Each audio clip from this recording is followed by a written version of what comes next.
Le conseiller spécial porte-parole de la présidence de la République, Max-Olivier Obamondon, a tenu une conférence de presse ce jeudi 20 février 2025 au Palais des Rénovations à Libreville.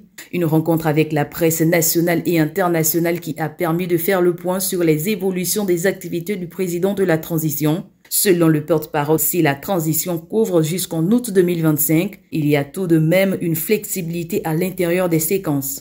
D'ici août 2025, on a tout le temps d'organiser l'élection présidentielle, le renouvellement du Parlement, le renouvellement de la Cour constitutionnelle et du Conseil économique et social, et bien entendu les élections locales. Il n'y a donc pas de précipitation, il s'agit tout simplement d'avancer avec une méthode pour sortir définitivement de la transition en août 2025 avec le renouvellement de toutes les institutions. À l'endroit du président Albert Ondossa, le conseiller Max-Olivier Obamondon n'a pas manqué de préciser, contrairement à ce qu'il affirme, l'élection présidentielle se tiendra bel et bien le 12 avril 2025. En fixant la date de l'élection le 12 avril, cela sous-entend que toutes les questions d'intendance, les questions d'achat de matériel technique, les questions de logistique étaient déjà résolues en amont.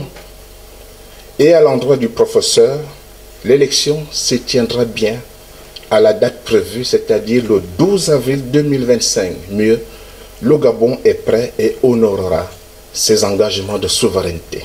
Sur la question de la dette, le conseiller spécial porte-parole de la présidence de la République a indiqué qu'en 2009, le Gabon avait une dette de 18,5% du PIB et en août 2023, elle a explosé et était de l'ordre de 58% du PIB.